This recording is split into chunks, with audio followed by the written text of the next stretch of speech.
My name is Almira Jane. I'm in my early 30s, and for most of my professional life, I've been described with words that sound kind on the surface: steady, reliable, calm, low maintenance. What people usually mean is, she won't cause trouble. I work in a corporate environment where performance is measured in numbers, but power is measured in volume.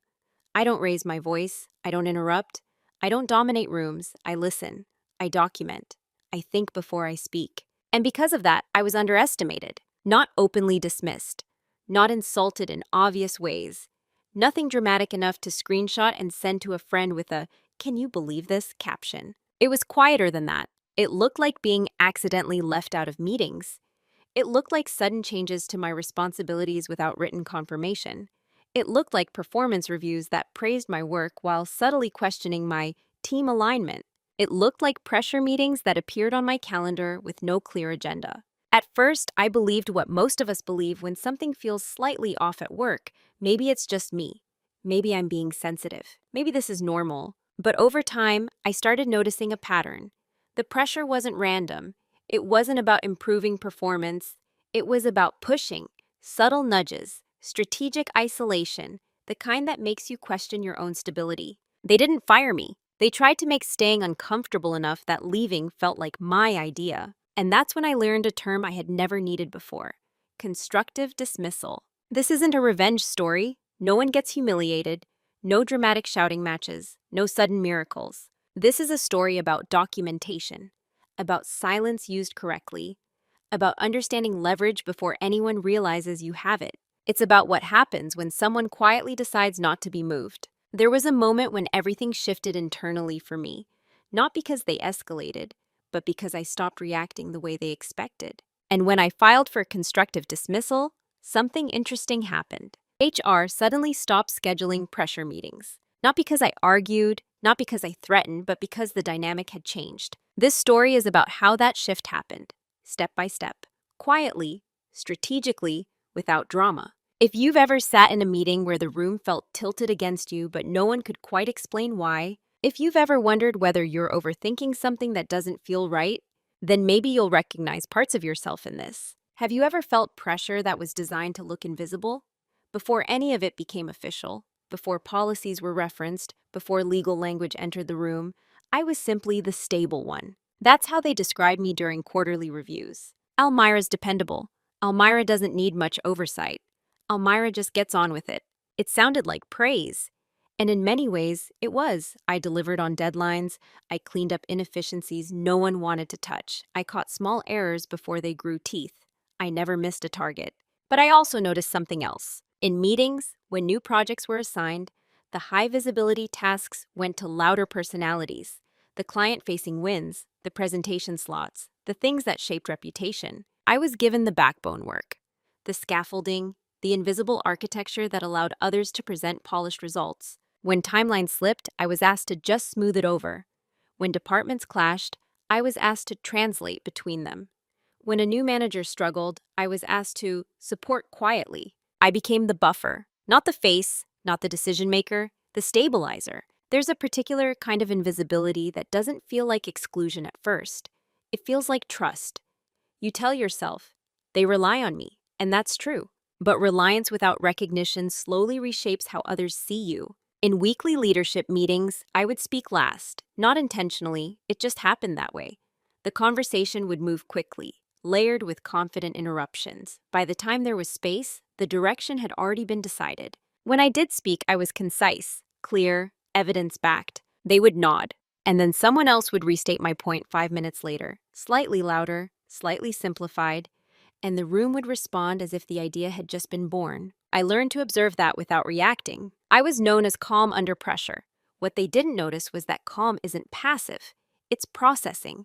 My manager at the time, Daniel, once told me, "You're low maintenance, Almira. That's rare." I smiled. What I heard was, "You don't demand visibility." There's a hierarchy in every office that isn't written in the handbook. It's built from perception. The assertive ones are seen as leadership material. The agreeable ones are seen as operational support. I didn't mind being operational. I actually liked building systems. But I began to notice that when mistakes happened, especially cross-team failures, my name appeared in conversations more frequently than my authority did. It would be phrased carefully, Could Almira have flagged this sooner? Was this fully stress tested? Maybe we need more proactive oversight. Oversight of what exactly? Decisions I hadn't been included in? Deadlines I hadn't approved? It was subtle enough that if you isolated any single comment, it sounded reasonable. But layered together, a pattern emerged. I was responsible without being empowered, trusted without being promoted, valued without being elevated. And because I didn't protest loudly, the shape of my role solidified. I became the person who would absorb pressure without transferring it. What they didn't understand was that I was noticing the pattern long before I addressed it. I wasn't invisible to myself, and that difference would matter later. The first real shift didn't come with an accusation. It came with a calendar invite. Subject line, alignment discussion. No agenda, no context, just 30 minutes blocked off on a Thursday afternoon. I remember hovering over the accept button longer than necessary. Not because I was afraid, but because I had learned that ambiguity in corporate language is rarely accidental. When I walked into the small glass meeting room, Daniel was already seated. HR was there too. Claire. She offered me a polite smile that didn't quite reach her eyes. That was the first signal. HR doesn't attend alignment discussions unless alignment has already been questioned. The tone was gentle. That's what made it effective. Daniel began by praising my consistency, my reliability, my technical strength. Claire nodded at all the right moments. Then came the pivot. There's a perception, Daniel said carefully, that you can sometimes come across as resistant to change. I blinked. Resistant? I had implemented every structural shift they'd asked for in the last year. I had rebuilt reporting systems twice. I had stayed late during transition periods without complaint. I'm not sure I understand, I said, keeping my voice even. Claire jumped in smoothly. It's not about performance. This is more about adaptability, cultural agility. Cultural agility. I wrote the phrase down later in my black notebook. Not because I agreed, but because vague language is a tool, and tools leave fingerprints. They couldn't provide a concrete example, not a single incident, just impressions. Feedback from leadership, anonymous, of course. If someone had shouted at me, it would have been easier. If someone had accused me of something specific, I could have responded directly. But this wasn't a confrontation. It was a suggestion, a seed planted quietly. You might be the problem. I left that room with no formal warning, no written documentation, just a suggestion that I needed to reflect. That was the cut. Small enough to ignore, sharp enough to remember. For a few days, I questioned myself. Was I too direct in emails, too concise in meetings, too unwilling to perform enthusiasm? I replayed conversations in my head. That's the power of subtle doubt. It recruits you into your own interrogation. But something didn't sit right. If this were about growth, there would have been specifics, development plans, metrics. Instead, it was intangible, atmospheric. And then I noticed something else. A week later, I was removed from a project I had initiated. No explanation. Just a brief email informing me that, for efficiency, it would now be handled by someone else. That someone else happened to be one of the more vocal team leads. When I asked Daniel privately whether there had been an issue with my approach, he smiled in a way that felt rehearsed. Not at all. We just want to diversify ownership. Diversify ownership, another phrase for the notebook. That's when I understood something important. The first meeting wasn't feedback. It was positioning. If they needed to escalate later, there would be a narrative already forming. Softened edges, established perception, and because nothing overt had happened, I had no obvious reason to push back. From the outside, everything still looked normal, but internally something shifted. I stopped assuming goodwill, not because I wanted conflict, but because clarity requires accuracy. The first small cut rarely bleeds loudly. It's designed that way. After that first alignment discussion, nothing exploded. There were no formal warnings, no hostile emails, no raised voices in corridors. That's what made it so effective. The tone of everything stayed polite, almost excessively so. But the rhythm changed. I began noticing that key meetings were being rescheduled with minimal notice, sometimes moved to time slots when I was already double booked. If I couldn't attend, decisions would move forward anyway. Later, I would receive summaries framed as collaborative outcomes. Since you weren't available, that phrase started appearing more often. At first, I rationalized it. Everyone's busy, calendars overlap, it's not personal. But patterns don't rely on dramatic moments. They rely on repetition. During one leadership sync, I raised a concern about unrealistic delivery timelines. I had data, historical comparisons, risk projections. Daniel nodded slowly and said, Let's not overcomplicate this. We need solutions, not obstacles. The room went quiet. I hadn't been emotional. I hadn't opposed the objective. I had simply outlined operational risk. Yet the framing shifted. I was now an obstacle. Afterward, one colleague messaged me privately. "You were right, by the way. They just don't want to hear it." That sentence stayed with me. They don't want to hear it. There's a difference between being wrong and being inconvenient. Over the next month, the subtle corrections increased. Emails where I was gently reminded to loop leadership earlier. Comments about my tone that no one could clearly define.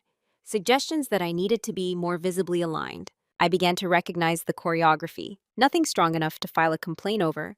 Nothing explicit enough to challenge without looking defensive. And here's the part I'm honest about. I tried to adapt. I softened my language further. I added extra pleasantries. I volunteered with more visible enthusiasm during meetings. It didn't change anything, because the issue wasn't my tone. The issue was control. If you're the kind of person who doesn't fight for attention, people can slowly rewrite your role without resistance. One afternoon, I discovered that a performance note had been added to my internal profile. Not a warning, just a development observation.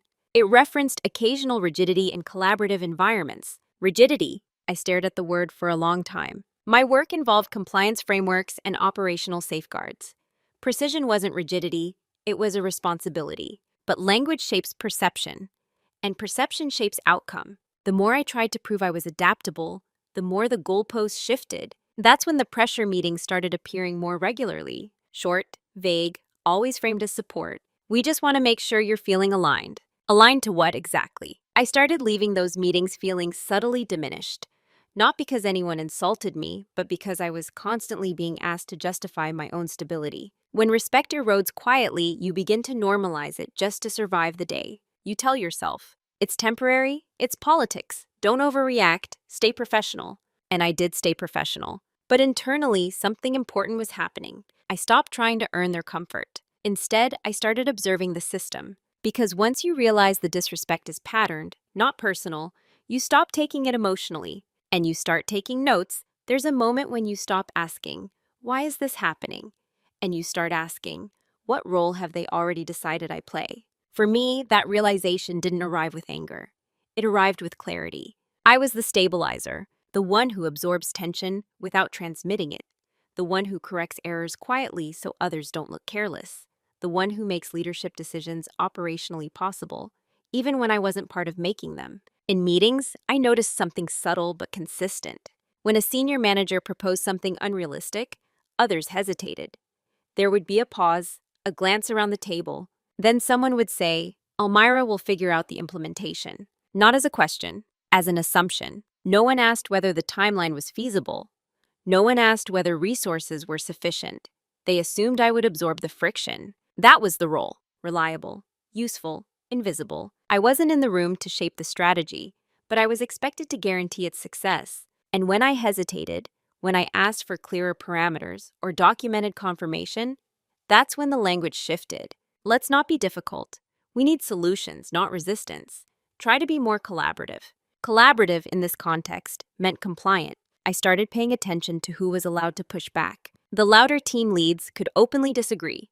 They could challenge forecasts, question resource allocations, even argue heatedly in meetings. It was interpreted as passion, leadership energy. When I raised concerns calmly, it was labeled as rigidity. That's when I understood something uncomfortable. It wasn't about behavior, it was about narrative. They had unconsciously, or perhaps consciously, placed me in a supporting archetype.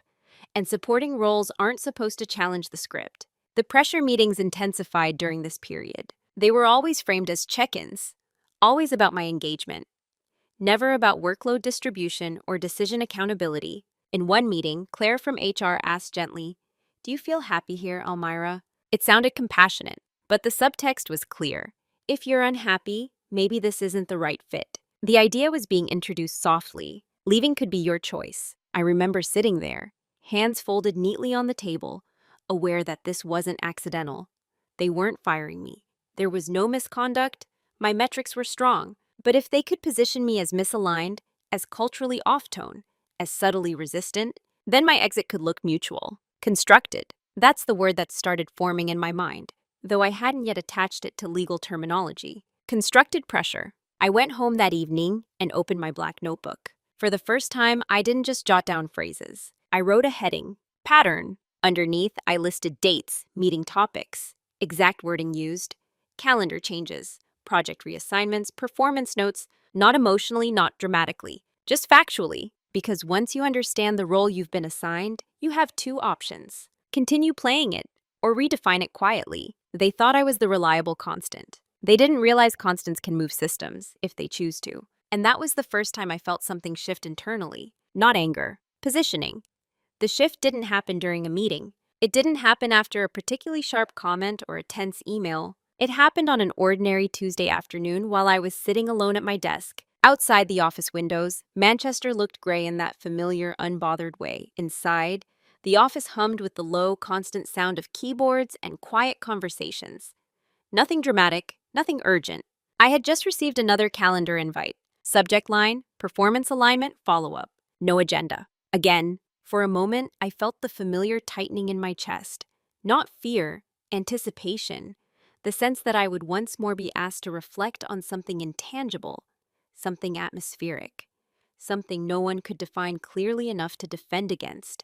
And then something unexpected happened. Instead of preparing emotionally, I prepared structurally. I opened my notebook. I flipped back through the dates I had been documenting, the phrases, the shifting language, the timeline of project removals, the addition of performance observations, the recurring presence of HR in supposedly informal discussions. When laid out sequentially, it stopped looking like a coincidence. It looked coordinated. That was the moment. Not dramatic, not explosive, just clarity. I realized that I had been trying to prove alignment within a system that had already begun positioning me as misaligned. No amount of smiling more brightly in meetings would change that. No extra enthusiasm in email sign-offs would alter the trajectory, because the goal wasn't improvement.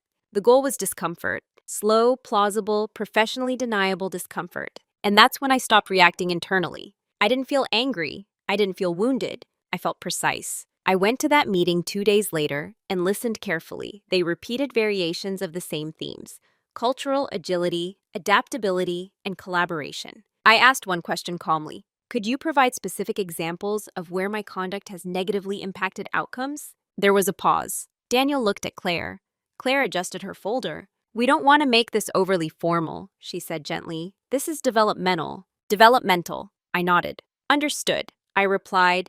For clarity, I'd appreciate documented examples so I can address them effectively. That changed the air in the room. Not dramatically, just slightly. They weren't used to precision being returned. When I left that meeting, I didn't feel smaller. I felt steady. That evening, I researched employment law.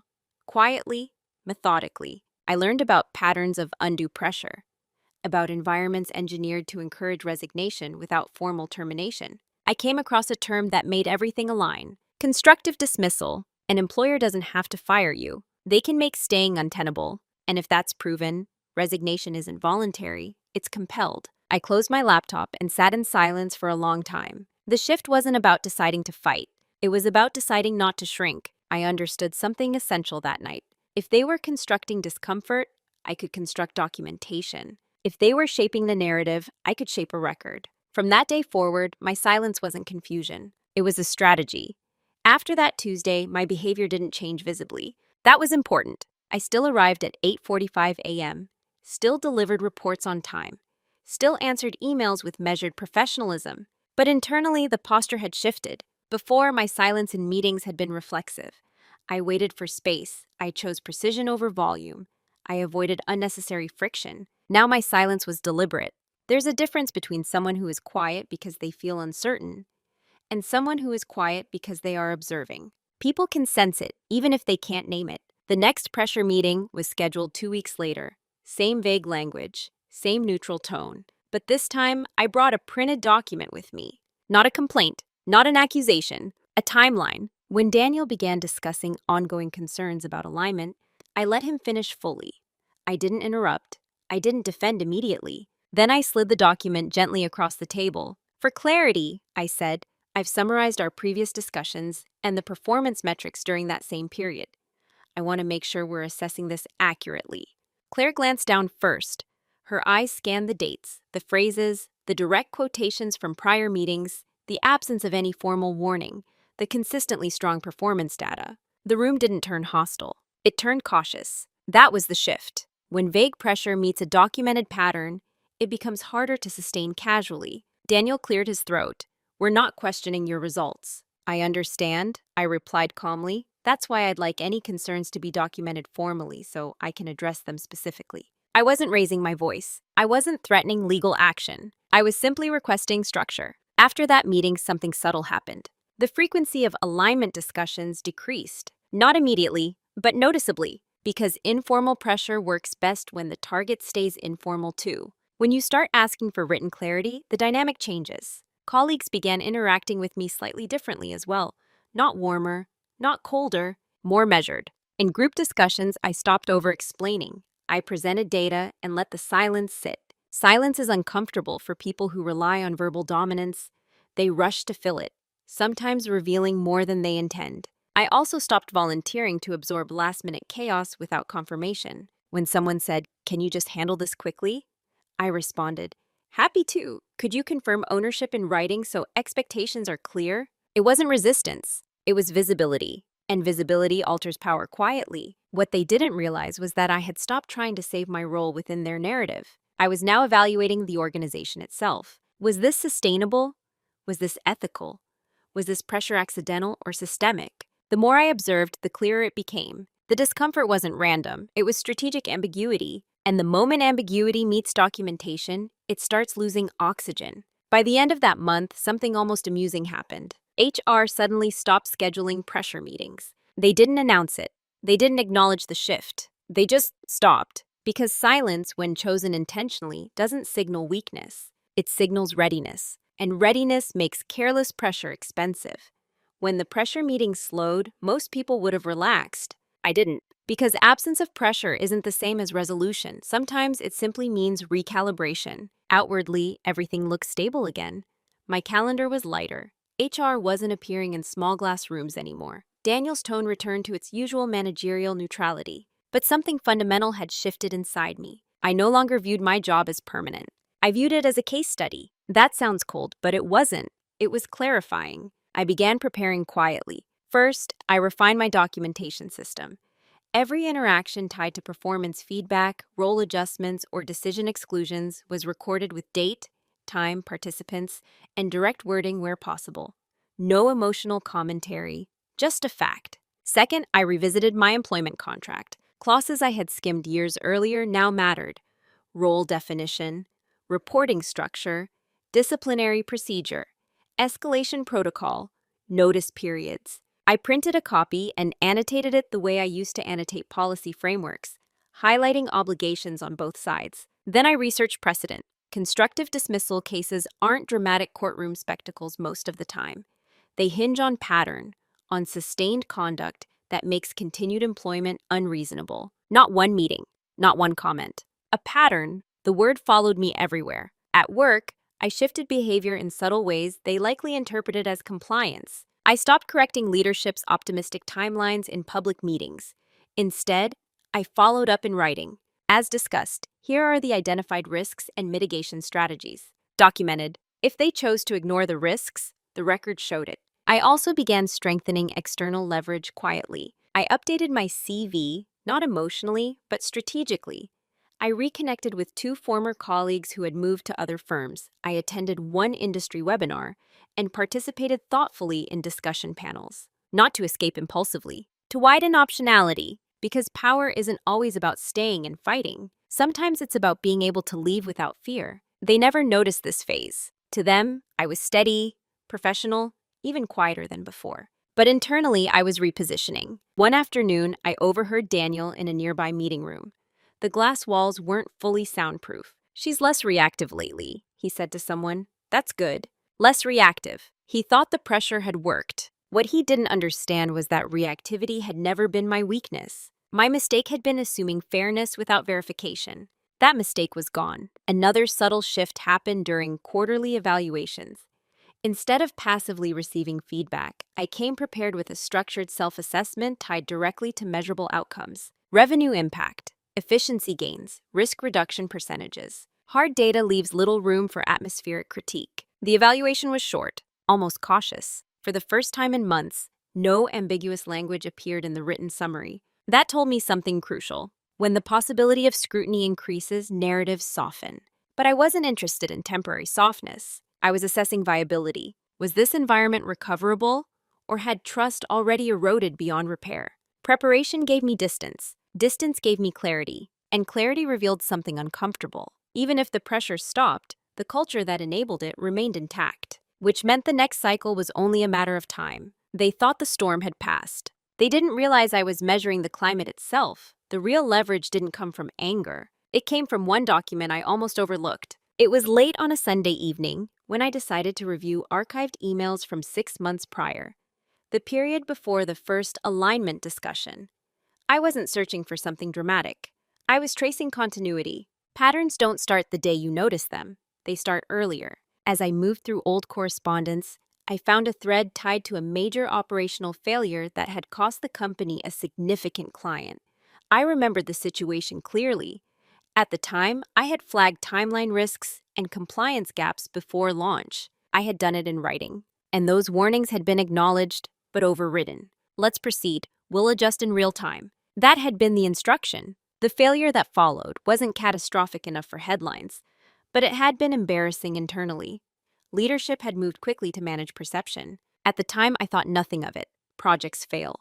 That's business. But months later, after the pressure meetings began, I realized something subtle. The narrative shift around my rigidity started shortly after that client loss. I kept reading. In another email thread, I found something more significant. A senior executive had written privately to Daniel. Almira's caution slowed momentum. We need people who push forward, not people who stall progress. That sentence was never shared with me, but it had shaped how I was being framed. My caution, my documentation, my refusal to rush without safeguards. It had been rebranded as an obstruction. And here was the crucial detail. In the same thread, Daniel had replied. She flagged the compliance exposure correctly. The decision to proceed was mine. There it was. Acknowledgement, responsibility, a record that I had done my job accurately and that leadership had consciously chosen a riskier path. That email wasn't explosive. It wasn't scandalous, but it dismantled the emerging narrative. The performance concerns that followed weren't about adaptability. They were about discomfort. My caution had exposed a decision they regretted, and instead of addressing that directly, the pressure had shifted toward me. That realization changed everything. Not emotionally, structurally. Constructive dismissal cases often hinge on whether the employer breached the implied term of mutual trust and confidence. If pressure begins after protected conduct, such as raising compliance concerns, it shifts interpretation. I wasn't being managed. I was being repositioned. Quietly, and I had evidence. I didn't celebrate when I found that email. There was no surge of triumph, just a slow exhale. Clarity doesn't feel dramatic. It feels steady. The leverage wasn't about revenge. It was about accuracy. If necessary, I could demonstrate. I had raised legitimate concerns. Leadership overrode them. The project failed. Shortly after, my performance narrative shifted. Pressure meetings began without a documented cause. Pattern. I printed the thread and added it to a separate folder at home, not in my work bag. Because leverage doesn't need to be displayed to exist. It just needs to be real. And in that quiet moment at my dining table, I understood something fully for the first time. I wasn't misaligned. I was inconvenienced. And inconvenience, when documented properly, becomes protection. There's a moment in every difficult situation where options separate into categories. Endure, escalate internally, leave quietly, or formalize the breach. For weeks after discovering that email thread, I did nothing outwardly. I went to work, I delivered results, I remained composed, but internally I was mapping outcomes. Option 1, stay and hope stability continues. Possible, but fragile. The culture that allowed subtle repositioning still existed. If leadership felt threatened again, the cycle could resume, only more carefully. Option 2, raise a formal grievance. That would create a record, yes, but it would also entrench tension. Grievances are internal processes managed by the same structure that permitted the behavior. It could become adversarial without resolution. Option 3, secure another job and resign quietly. Clean, efficient, but incomplete. Because resignation without context would validate their narrative. She wasn't aligned. She chose to leave. And that didn't sit right with me, not out of pride, but principle. Then there was the fourth option, constructive dismissal. It's not a word you use casually. It's not emotional. It's legal. It asserts that the employer's conduct breached fundamental terms of trust and confidence to such an extent that continued employment became unreasonable. It's not about being uncomfortable. It's about pattern. The more I reviewed my documentation, the clearer it became.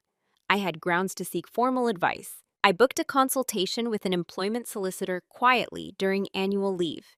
I brought my timeline, my printed email threads, my contract, my evaluation records. He read everything without interruption. When he finally looked up, his tone was measured. "This isn't dramatic," he said, "but it is consistent." The shift in narrative following compliance warnings is notable. The repeated vague performance concerns without a formal process, also notable. He didn't promise victory. He didn't dramatize risk. He simply confirmed what I had already begun to understand. "You have a viable argument," he said. "The key question is whether you're prepared for the process." Process. Constructive dismissal requires resignation. It's not something you threaten lightly.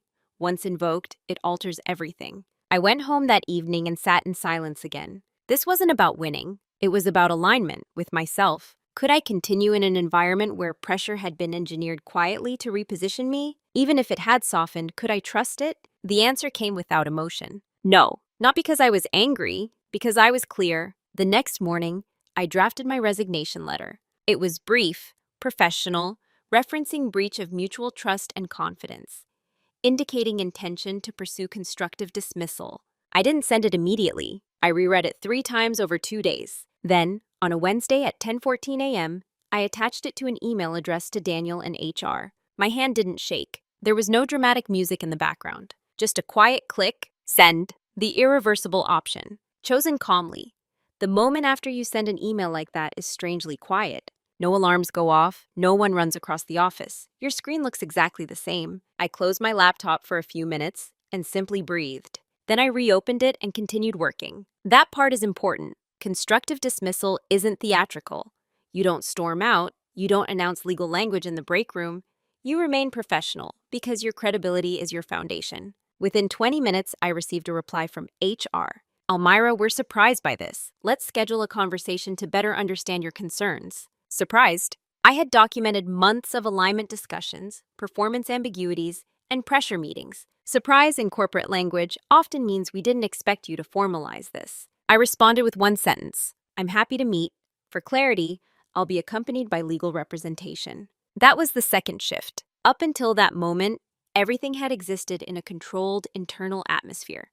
Once legal representation is mentioned, language tightens, tone recalibrates. Daniel didn't reply directly that day. Instead, my calendar received a new invitation titled Formal Discussion HR. This time, there was an agenda attached. That told me everything. In parallel, my solicitor submitted a preliminary letter outlining the basis for constructive dismissal: sustained vague performance pressure following compliance warnings, removal from projects without cause, and repeated HR involvement absent a formal process. We weren't aggressive. We were precise. We cited dates. We referenced documentation. We attached excerpts from evaluation summaries and email threads. No emotional commentary, just structure. The office atmosphere changed subtly over the next week. No one confronted me, but conversations lowered when I entered shared spaces. Emails to me became carefully worded. Requests were confirmed in writing without prompting. HR stopped appearing casually. And most noticeably, there were no more pressure meetings.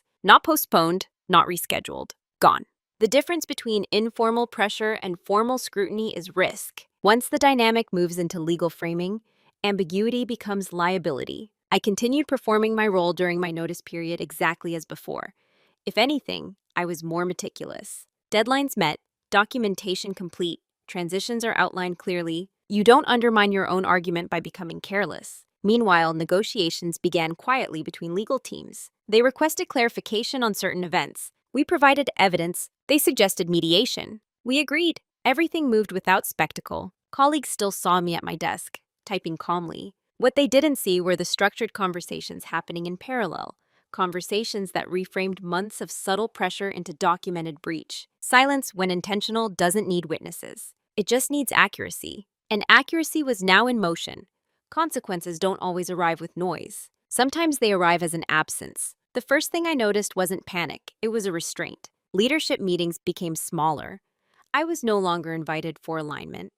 Instead, I received direct, task-based communications, clean, minimal. HR's tone shifted from developmental to procedural. Please confirm receipt. Please acknowledge the attached. Please advise if representation will attend. There's something almost clinical about it. The atmosphere that once felt subtly tilted now felt carefully balanced. And here's the irony. I was being treated with more professionalism after I resigned than I had during the months of support. Word travels quietly in offices. Not officially, but through tone changes, hallway pauses, calendar adjustments. A colleague from finance stopped by my desk one afternoon and asked casually, "Everything all right?" I met her eyes and said, "Yes, just restructuring some things." It wasn't a lie. Restructuring can mean many things. Within 2 weeks, I started noticing operational strain, small cracks. I had always been the connective tissue between departments. I knew where systems overlapped, where compliance checkpoints lived, and which suppliers required extra documentation before approvals. When you remove the person who holds institutional memory quietly, friction increases. A report was delayed because no one realized a secondary validation step existed. A vendor contract stalled because the clause I usually flagged wasn't reviewed in time. Nothing catastrophic, but noticeable. No one approached me to fix it. That was part of the recalibration. In mediation discussions, their legal team maintained composure. They didn't admit wrongdoing outright. Organizations rarely do. But they asked detailed questions about the timeline shift after the client's loss. They asked about the repeated presence of HR in informal discussions. They asked about the performance observation note referencing rigidity. When your internal language becomes external evidence, it changes texture. Meanwhile, Daniel's behavior altered subtly. He stopped making eye contact in communal areas, not out of hostility, out of discomfort. There's a particular tension that arises when someone realizes the narrative they shaped is being examined from outside the room. It's not anger, it's exposure. One afternoon, I overheard fragments of a conversation near the break area. Risk management oversight, documentation trail. We need to be careful going forward. Careful going forward. That phrase told me something important. Even if this was resolved quietly, the culture had been forced to look at itself. Pressure tactics thrive in environments where targets stay informal. Once one person formalizes the pattern, precedent forms. By the time my final week approached, the office felt strangely subdued around me. Not hostile, not warm, measured, and then something almost symbolic happened. HR sent a final email confirming that no further alignment discussions were required prior to my departure. No pressure meetings, no follow-ups, nothing left to realign. Silence. But this time, not chosen by me, chosen by them. Mediation was scheduled on a Monday morning. Neutral office, neutral room, neutral tone. No raised voices, no accusations thrown across tables, just documentation. Their legal representative opened with language that felt almost reflective. There appears to have been a breakdown in communication. Breakdown. Not pressure, not a pattern, just miscommunication. My solicitor didn't argue emotionally. He simply referenced chronology. Following Ms. Calloway's documented compliance warnings regarding the client rollout, the company initiated repeated informal performance discussions without documented cause. Project responsibilities were reduced. A performance observation referencing rigidity was recorded, absent a formal process. Chronology is powerful because it removes narrative spin. The company representative shifted in her chair slightly. "We regret that Ms. Calloway felt unsupported." Felt! There's that word again. Emotion framed where structure exists. I didn't interrupt. I didn't correct. Because by this stage, the tone wasn't about convincing me. It was about minimizing exposure. Midway through the session, they requested a short break. When they returned, their posture had changed, subtly but noticeably. "We are prepared," the representative said, "to discuss a settlement that reflects an amicable resolution." Amicable. It's interesting how language softens when leverage solidifies. The offer included financial compensation, a neutral reference, and a confidentiality clause, standard in these cases. There was no admission of fault. There didn't need to be. The shift itself was an acknowledgement. What struck me most wasn't the offer. It was the undertone. They weren't fighting the claim aggressively. They were containing it. Because once a constructive dismissal case proceeds publicly, internal processes are examined under external light. Policies get reviewed. Emails get dissected. Patterns become visible beyond one employee. This wasn't about me alone anymore. Back at the office during my final week, Daniel requested a brief one-on-one. No HR this time. He looked tired. "I wish we'd handled things differently," he said carefully. It wasn't a full apology, but it wasn't dismissal either. I studied his expression for a moment before responding. I raised concerns early, I said calmly. They were operational, not personal. He nodded. I see that now. Too late to fix it. Because trust, once recalibrated under scrutiny, doesn't return to its original shape. It becomes contractual, measured, guarded. The settlement terms were finalized 3 days before my official departure. I signed quietly. No dramatic farewell email. No public statements. Just a professional exit. And as I cleared my desk, placing my black notebook into my bag, I realized something simple and steady. They had time to address the pattern when it was informal. They chose not to. Once it became formal, the solution was no longer cultural. It was financial. And by then, the relationship was already over. My final day didn't feel heavy. It felt precise. I arrived at the office at the same time I always did, 8:45 a.m. The reception desk greeted me the same way. The coffee machine hummed the same way. Routine has a strange way of softening endings. I had already transferred my files, documented transition notes, and ensured every open task had a clear owner. No loose threads, no quiet sabotage. Integrity matters most when you leave. Around midday, Daniel stopped by my desk again. Do you have a minute? I nodded and followed him into one of the smaller meeting rooms, the same kind where months earlier I had sat through alignment conversations that felt subtly tilted. This time there was no HR, no folders on the table, no structured agenda. Just 2 chairs. He closed the door gently. I wanted to say, he began, choosing his words carefully, that this wasn't how I imagined things ending. I didn't respond immediately.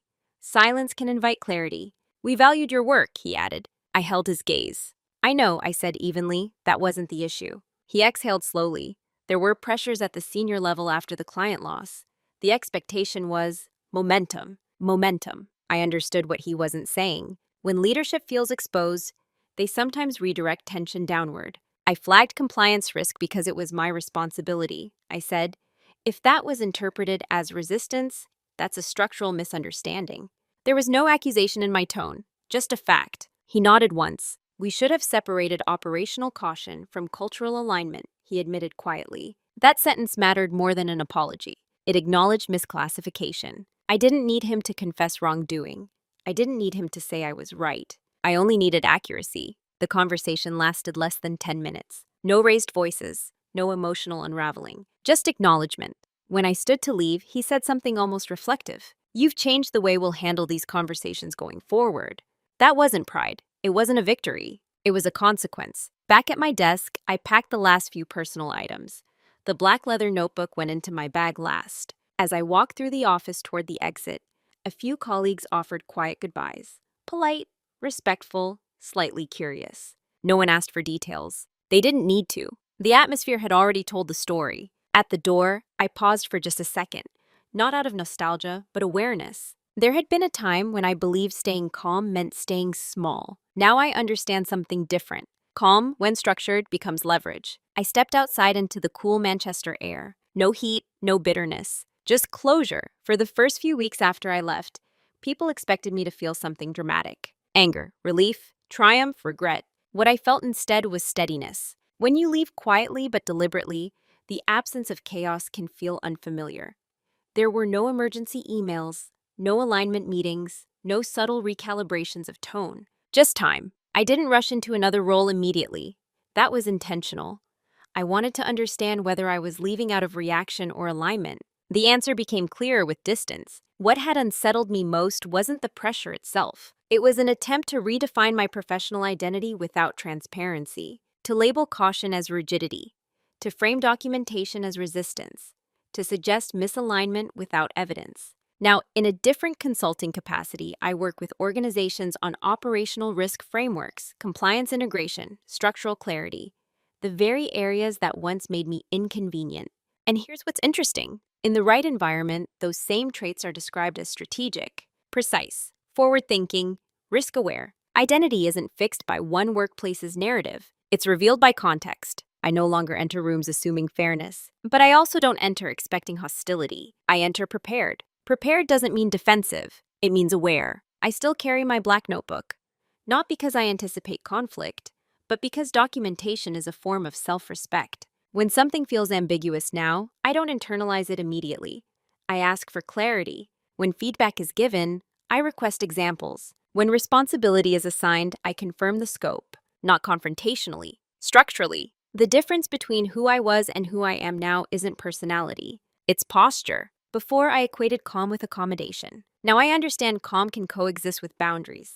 There's a subtle confidence that comes from knowing you can formalize a pattern if necessary. Not because you want to, but because you can. I don't carry resentment toward my former employer. Resentment keeps you emotionally tethered. What I carry instead is discernment. I learned that silence isn't always passivity. It can be an observation. An observation, when paired with structure, becomes power. If I ever sense the early signs of narrative shift again, vague alignment conversations, atmospheric critique, repeated informal pressure, I won't question my perception first. I'll map the pattern, because the version of me who once wondered, am I being too sensitive, has evolved. Now I ask, is this structurally sound? And that question changes everything.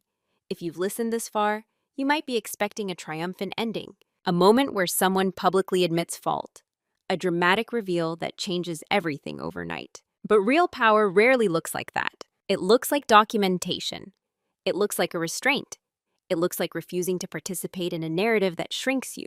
They tried to push me to quit, not loudly, not officially, just enough pressure to make leaving feel self-initiated. And I did leave, but I left on record. I filed for constructive dismissal not to punish, not to embarrass, and not to win. I did it because when pressure is constructed, silence alone isn't protection. Structure is. HR suddenly stopped scheduling pressure meetings the moment structure entered the room. Not because I argued harder, but because ambiguity doesn't survive documentation. If there's one lesson I carry from this, it's this. When something feels subtly off, don't rush to react emotionally. Map it. Patterns reveal intention. And once you see intention clearly, your response becomes deliberate, not reactive. You don't have to shout to shift a dynamic. You don't have to humiliate anyone to protect yourself. Sometimes the strongest move is simply formalizing what was designed to stay informal. If you've ever experienced quiet pressure at work, vague alignment talks, shifting narratives, unexplained role changes, I'm curious. At what point did you realize it wasn't random? Let me know in the comments, because the more we speak calmly about these patterns, the less invisible they become. Cảm ơn bạn đã theo dõi. Hãy bấm đăng ký và bật chuông để luôn cập nhật nội dung mới. Hẹn gặp lại.